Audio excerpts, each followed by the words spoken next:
আজকে আমার রেসিপি মোচার কোপ্তা কারি। তার জন্য আমি প্রথমে দুটো মোচা নিয়েছি, সেটাকে ছাড়িয়ে নেব।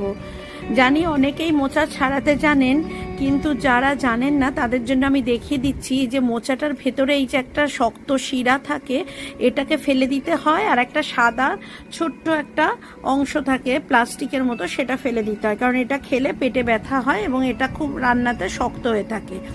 এবার যে কড়াইতে আমি মোচাটা সেদ্ধ করব, সেই কড়াইতেই জল নিয়েছি, নিয়ে মোচাটাকে কেটে ছোট ছোট টুকরো করে ওই কড়াইতে 5 থেকে 6 ঘন্টা ভিজিয়ে রাখবো।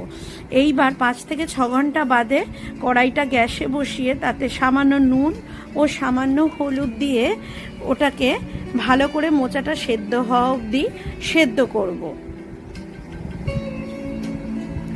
মোচাটা সেদ্ধ হয়ে গেছে, জলও প্রায় শুকিয়ে এসছে। এইবার মোচাটাকে বন্ধ করে দেব এবং ঠান্ডা করে ভালো করে জল থেকে চিপে চিপে নিয়ে নেব। মোচাটা চিপে নিয়েছি। এবার মোচার কোপ্তার জন্য একটা মশলা বানিয়ে নেব। 1 ইঞ্চি আদা, 2 চামচ জিরে ও কয়েকটা শুকনো লঙ্কা পেস্ট করে নিলাম।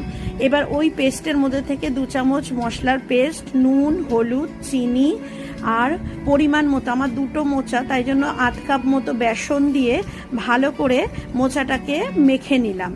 এবার কড়াইতে তেল গরম করে, সাদা তেল গরম করে ওই মেখে নেওয়া মোচা থেকে বড়ার আকারে গড়ে ভালো করে মিডিয়াম টু স্লো আছে ভেজে নেব। খুব বেশি হাই করলে কিন্তু মোচা পুড়ে যাবে, ওপরটা পুড়ে যাবে, ভেতরটা কাঁচা থাকবে, তাই একটু স্লো টু মিডিয়াম আছে ওটাকে ভেজে নিতে হবে। এইভাবে সবকটা কোপ্তাকে ভেজে তুলে নেব। এবার কড়াইতে ওই তেলেই জিরে, শুকনো লঙ্কা আর একটু হিং ফোড়ন দিয়ে বেটে রাখা বাকি মশলাটা ওর মধ্যে দিয়ে দিলাম। এবার যখন মশলাটা বেটে রেখেছিলাম তখন ওই মশলার সাথে আর একটা টমেটোও বেটে নিয়েছিলাম। এবার এর মধ্যে আবার পরিমাণ মতো নুন, হলুদ আর সামান্য লঙ্কার গুঁড়ো দিলাম। লঙ্কাটা যে যা টেস্ট অনুযায়ী দেবেন। যতক্ষণ ওদিকে মশলাটা কষা হচ্ছে, এদিকে 2টো আলু টুকরো করে নুন হলুদ দিয়ে ভেজে নিলাম। মশলা থেকে তেল ছেড়ে এসছে। এবার ওই ভাজা আলুগুলো মিশিয়ে দিয়ে আর একটু কষে নিয়ে এবার পরিমাণ মতো জল মিশিয়ে দিলাম। যেহেতু এটা কোপ্তা কারি তাই জলটা একটু বেশি দিলাম, কারণ আলুটাও সেদ্ধ হবে আর কোপ্তা ঝোলটা পুরো টেনে নেবে, সেই জন্য একটু জলটা বেশি দিতে হবে এখানে।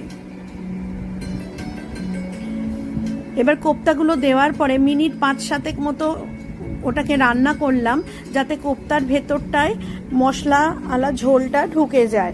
কোপ্তাগুলোও নরম হয়ে গেছে। এবার ওপর থেকে একটু ঘি, গরম মশলা ছড়িয়ে দিলাম। ব্যাস হয়ে গেল আমাদের